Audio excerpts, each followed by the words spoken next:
Amigos, ¿cómo Otra vez. Hola amigos, ¿cómo están? En esta ocasión quisiera conversar con ustedes sobre los orígenes de los asentamientos humanos en el Perú. En este tema utilizaremos como una ayuda el cuento titulado El niño de junto al cielo. Esta obra literaria fue concebida por el escritor peruano Enrique Congreis. En esta obra se aprecia a un niño de aproximadamente unos 10 años llamado Esteban. Él, junto con su familia, ya emigró desde la ciudad de Tarma, Junín, huyendo de las condiciones de vida terribles que habían ahí, de la pobreza, miseria, y se vieron encandilados por el desarrollo industrial, crecimiento urbano, la nueva esperanza que representaban las ciudades industrializadas de la costa, tales como era el caso pues, de Lima, otras importantes como Chimbote y demás.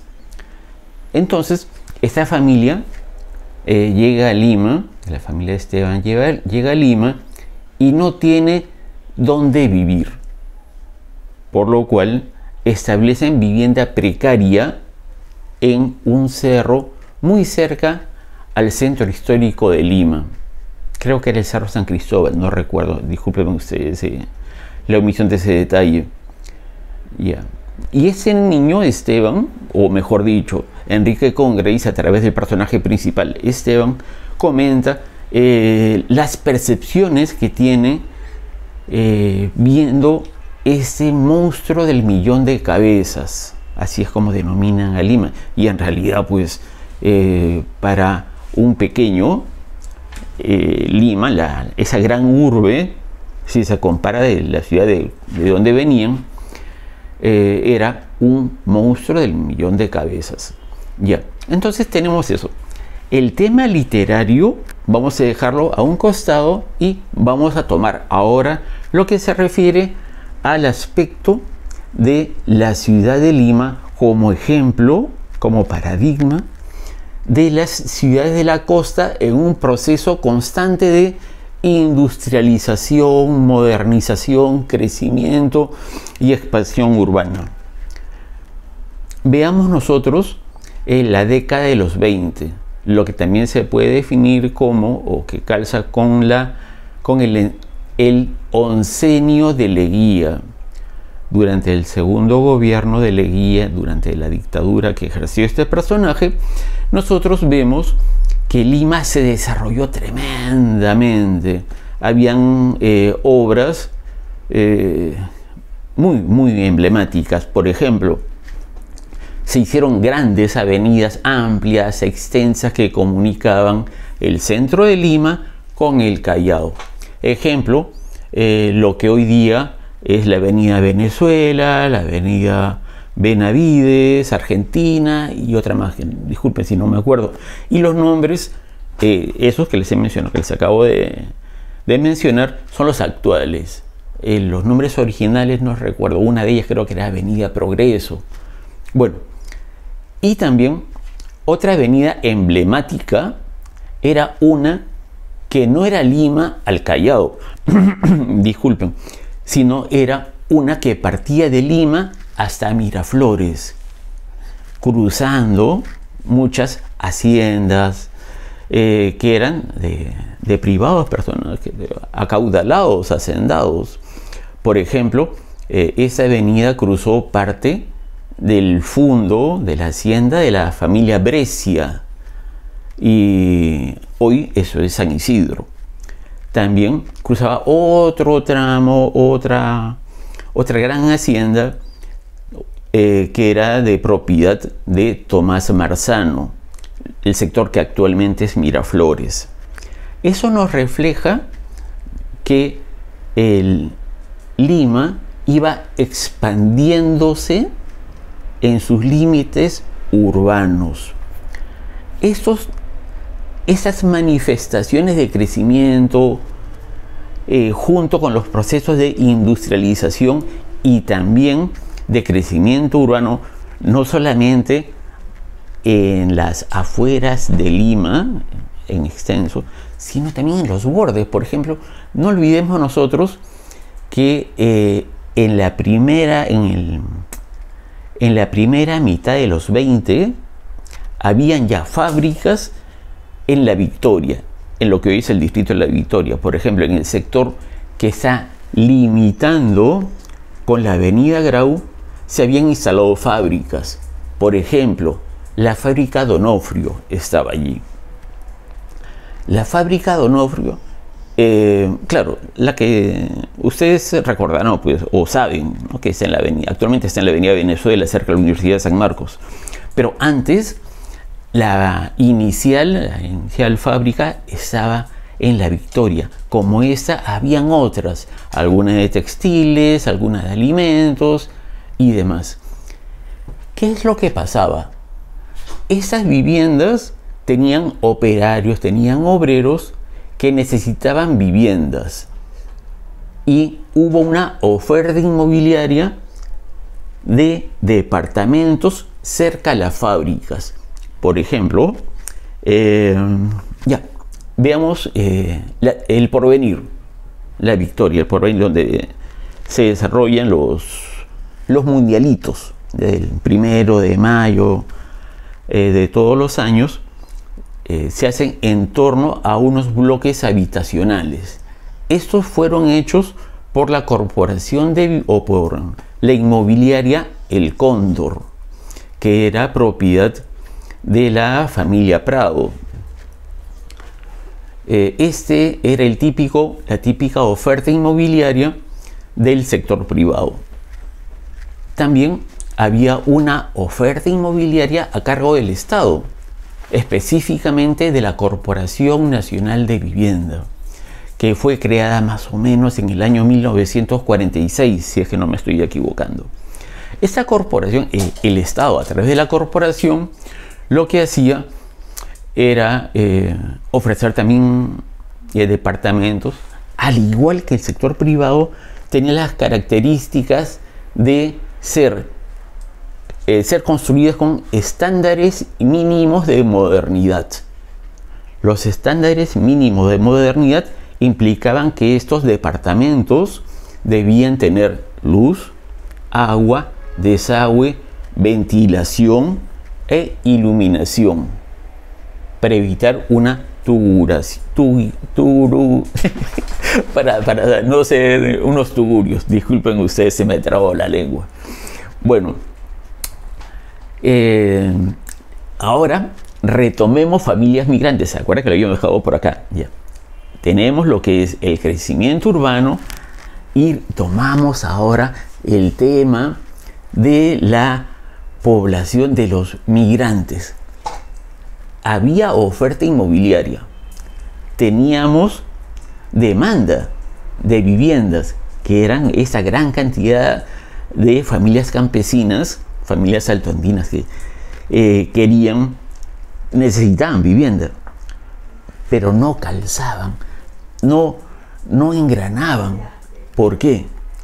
Porque estos departamentos con los estándares mínimos de modernidad eran para familias obreras y que eran entregadas en venta, mientras que estas familias migrantes llegaban sin ingresos acreditables.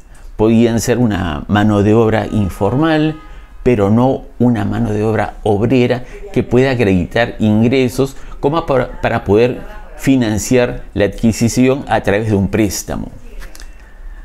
Ya. Entonces, primera diferencia o primer impedimento es que estas familias campesinas, familias altoandinas, no tenían un ingreso acreditable para adquirir en compraventa. Segundo tema, estas familias en ese entonces se caracterizaban por ser numerosas. Papá, mamá, 5, 6, 7 hijos.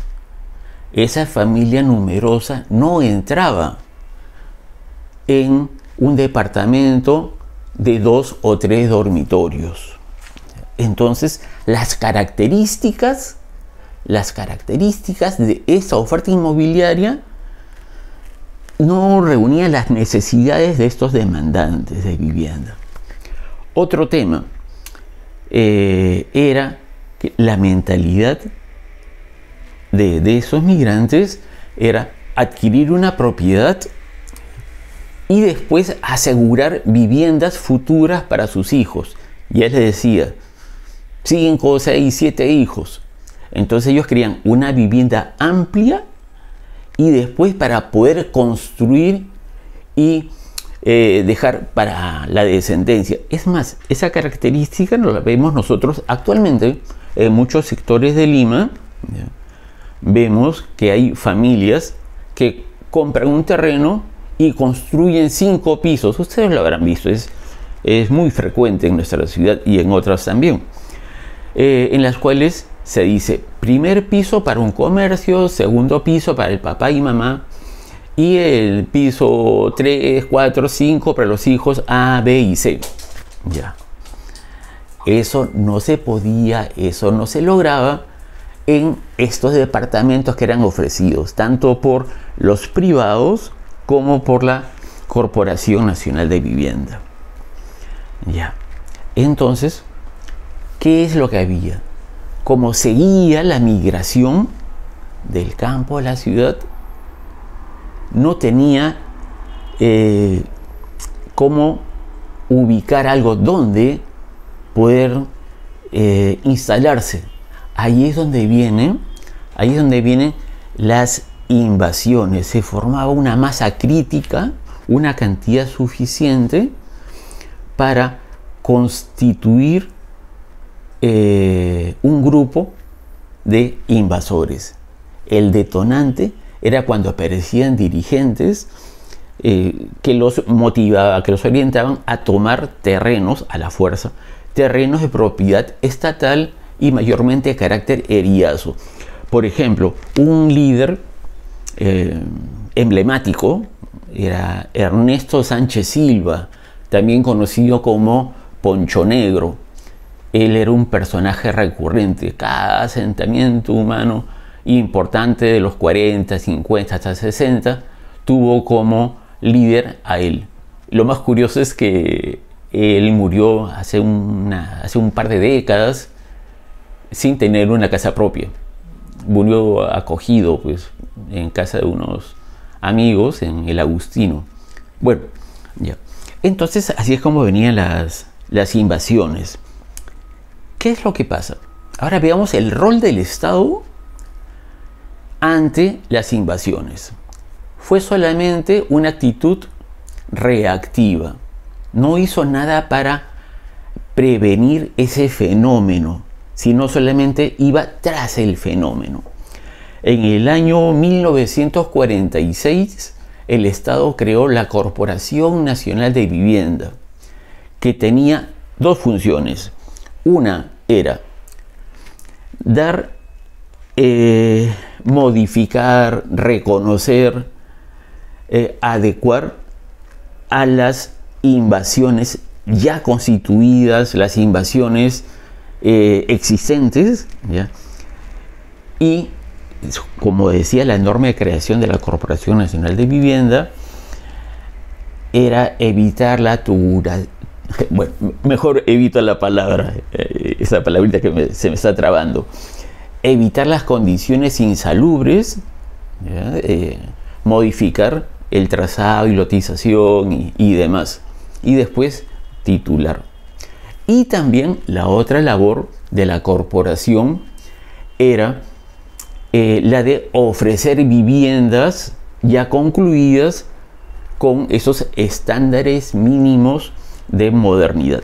2 funciones. Una es adecuar, corregir, y la otra es entregar algo ya hecho, algo bonito. Bueno, así siguió. Y como ustedes se imaginan, el movimiento de las migraciones, el movimiento de los asentamientos humanos, el crecimiento de estos fue incrementándose.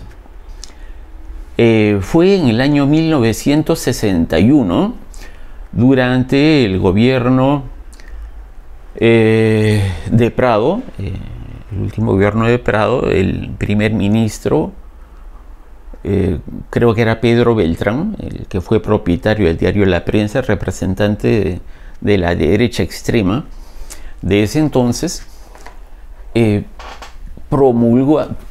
se promulgó una ley, era la 15517, sí, era la 13517. 13517, conocida también como la ley de barriadas. Disculpen ustedes, porque si ahora decimos barriadas, se entiende como algo peyorativo, pero así es como ellos llamaban, pues, barrios populares o barriadas.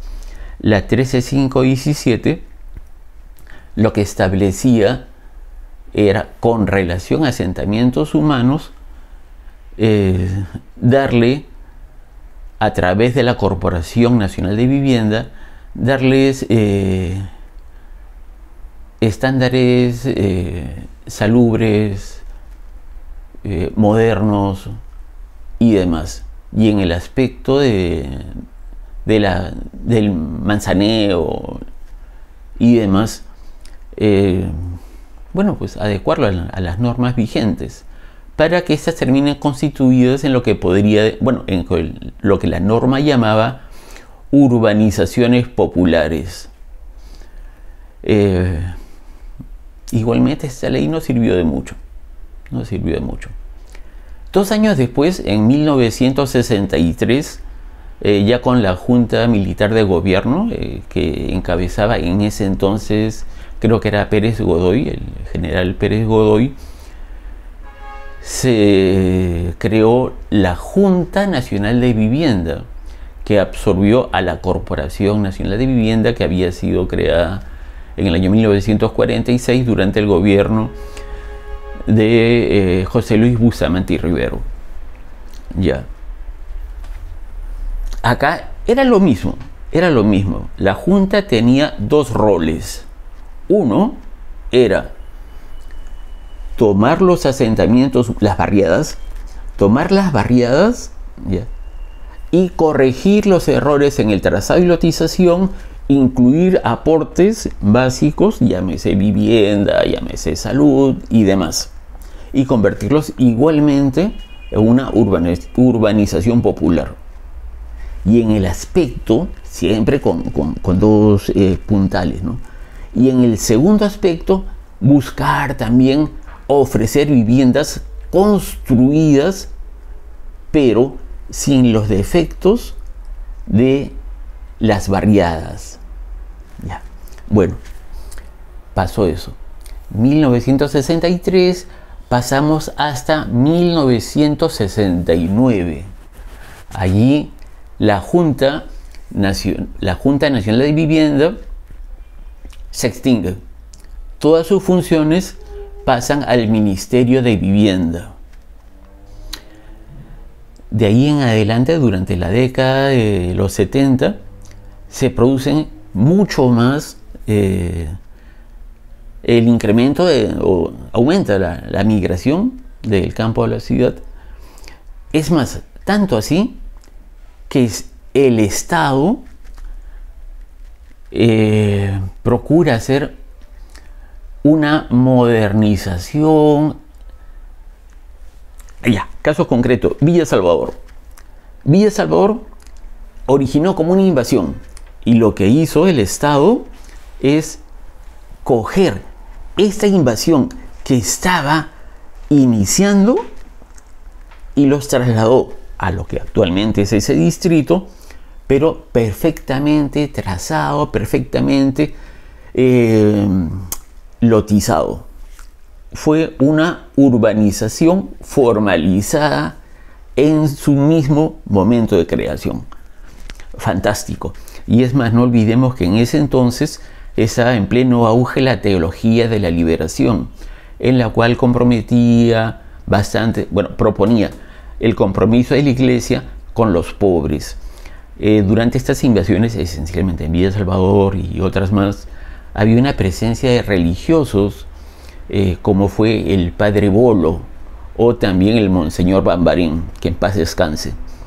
Bueno, también fue en esta década cuando se creó la Empresa Nacional de Edificaciones, EMADI, que EMADI, a diferencia de la corporación, EMADI, a diferencia de la Junta, ya no veía el tema de formalización de los asentamientos humanos, de los pueblos jóvenes, porque ya se llamaba así, pueblos jóvenes, sino EMADI solamente veía la promoción de viviendas populares, de módulos básicos. Y yo se los digo pues con conocimiento de causa, porque la casa de mis padres fue construida sobre un lote básico que fue proporcionado por EMADI. Daban unos lotes esenciales y conforme la familia podía hacer la autoconstrucción, se crecía. Ya. Entonces, no se olviden, EMADI ya no hacía formalización, solamente ofertas de viviendas. Eso que provocaba que nuevamente ese bolsón de asentamientos humanos siga aumentando. Acaba el gobierno militar, inicia el segundo gobierno de Fernando Belaúnde Terry, y en 1981 desaparece el EMADI y se crea la Empresa Nacional de Construcción de Edificación, algo así, que era ENACE. Y ENACE también veía viviendas concluidas, no veía lo que era el saneamiento de asentamientos humanos. Igualmente el bolsón de asentamientos humanos siguió creciendo. Fue finalmente en el gobierno de Alan García Pérez, en el año 1986, que se dicta una ley, creo que es la 24513, creo que es. Sí, la 24513, disculpen, a veces se va la memoria. Cuando uno cumple 60 años o más, a veces ya pues se nos van las cosas. La 24513 es una ley que otorga bastantes atribuciones a las municipalidades para que ejecuten las actividades de la formalización de pueblos jóvenes. Es más, se le otorga a las municipalidades atribuciones como que las resoluciones que emita ella para aprobar los planos de trazado y latización, los planos perimétricos, tengan mérito inscribible. Perfecto. También se decía que las municipalidades podían entregar los títulos de propiedad a los pobladores. Una gran deficiencia de eso era que muchos títulos de propiedad entregados por las municipalidades no pasaban por registros públicos. Ahora todos nosotros sabemos que un título que no está inscrito tiende a la corta o a la larga a desactualizarse. Un título, recuerdo cuando yo era registrador, yo fui registrador público, llegué a ver unos títulos emitidos por las municipalidades, eran unos cartoncitos simples nomás, llenados a máquina, y con los sellos del caso, ¿no? Pero muchos de esos llegaban a la mano del poblador y se guardaban. Esta deficiencia fue salvada en el año 1986, cuando se crea una bonita entidad del Estado. Y digo bonita porque es COFOPRI, y es una institución a la que yo quiero mucho. Y COFOPRI, ¿cómo vio esto? COFOPRI, ¿cómo atendió el saneamiento de asentamientos humanos? COFOPRI, ¿cómo vio el tema de la titulación individual? Bueno, eso es materia de otro video y espero que me acompañen. Cualquier comentario, cualquier sugerencia, aquí en la parte inferior. Y muchísimas gracias, les espero. Les saludo a Istarabay, el abogado sin corbata.